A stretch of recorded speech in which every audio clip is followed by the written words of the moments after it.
Hey guys, how you doing? My name is Rob, and today I want to talk about something that I don't think is talked about very much on YouTube. I haven't been able to find much on it anyways, and that's estate planning when it comes to your YouTube channel. There's several steps that I've written down, several things that I think you need to consider, should consider, and let's get right into it. So the first one I've got here is that you should include your digital assets in your will. And what I mean by that is basically clearly define what's included with your YouTube channel. It might not just be your channel. There might be several other things that are required that go along with your channel. So who owns it? Who is going to own it after you're gone? So you need to think about that and basically appoint it to somebody. And you should include passwords, right, to get into your accounts as well. So yeah, that's the first thing.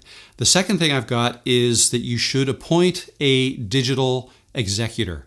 Okay, this will be the person that basically passes out or hands off control of your YouTube channel to whoever you put in your will that is to take over control of that. Okay, so a digital executor will do that. Before I get on to number 3, let me just say right now, I should have said this at the very beginning, I am not a lawyer. You should definitely seek legal advice with this sort of thing. So I did some research on this as to what the best steps should be and what are some things you need to think about.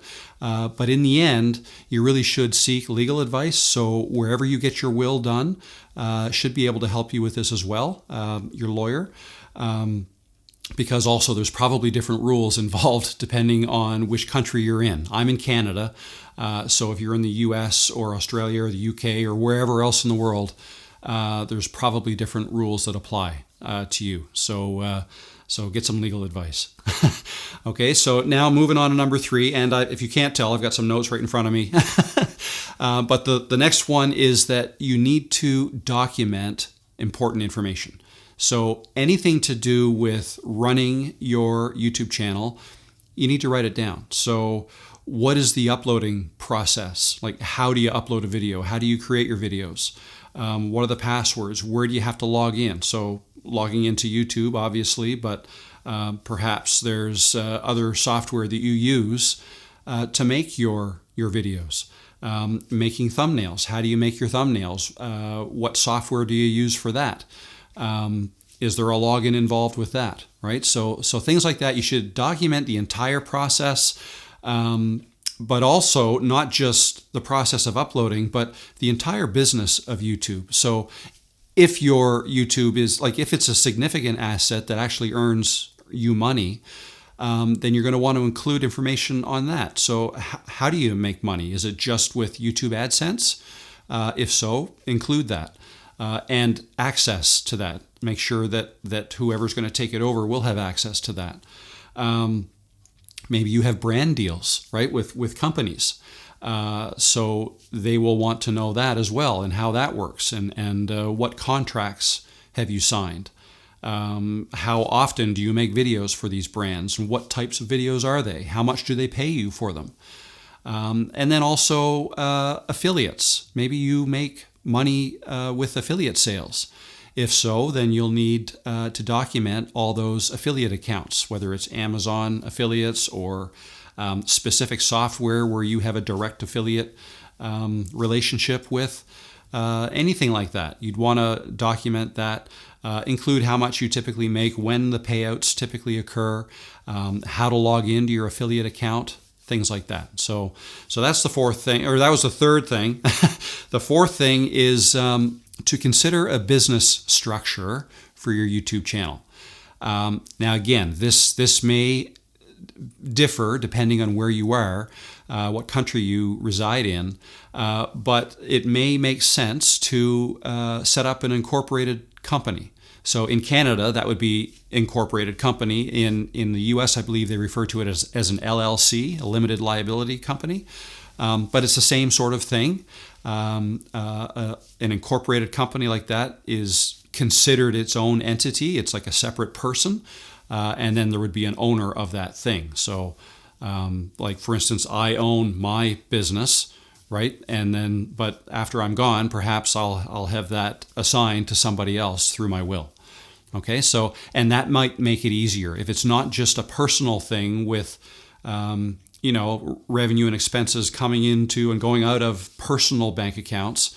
That can all happen in a business account, and transfer of a business from one person to another may be easier. So that's something to consider as well. The next thing is succession plan. So what I mean by that is what is the plan going forward? Like what do you want your YouTube channel to continue after you're gone? Maybe you're not somebody who's in all of your videos, like I'm in my videos right now, my face, but maybe that's not the case for you, in which case it's probably easy for somebody else to take it over and to continue it on.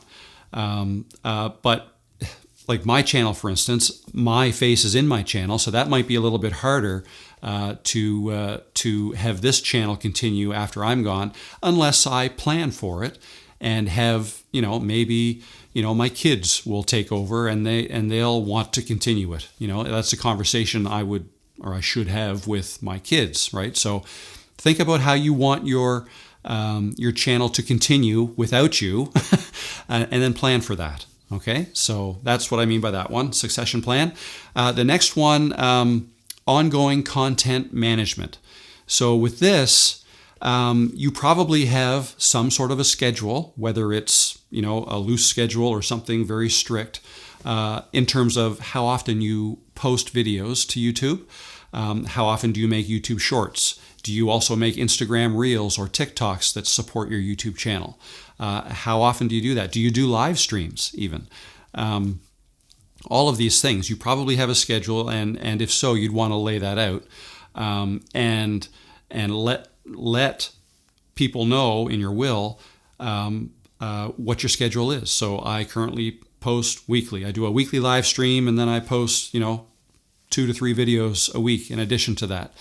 Well, maybe that's going to be too much for whoever after you're gone. But think about that, and maybe put down some notes in terms of what you think would be a good ongoing content management system, and then they could take it from there. But at least put some thought into that. I've got 2 more. So the second last one, which I don't know why I wrote it down here because I've already mentioned it, get legal advice. So that should be a point all on its own, and I probably should have put it at the very beginning, but you really do need to get legal advice. I'm not going to say too much more about that because I already did. The last one is to update regularly your digital will. So things change, right? Like maybe last month you weren't monetized, now you are. So that will probably change how you want to document all of this in your will. So that's one thing. So maybe you're changing what you're talking about, right? So maybe you're giving advice to people on how to start YouTube, right? And how to get good at making YouTube videos is kind of what I'm doing here. But maybe you are going to switch to doing product reviews on cameras or microphones or lights or whatever. Whenever you make a change like that, or like a pivot in your strategy, you're going to want to update your will as well, because maybe you're not just changing your content type or style even, but maybe how often you post. Maybe you pick up new affiliates that you should update your will with. Maybe passwords change. Passwords change all the time. You want to keep those up to date as well. So make sure you do updates regularly and keep it current. And then, that's all I've got to say about that. Estate planning. What a sexy topic to talk about on YouTube after we're gone. So anyways, I hope you find this helpful. Again, my name is Rob, and if you like this video, do me a favor and hit the like button down below, and I hope to see you in another video. Thanks, guys.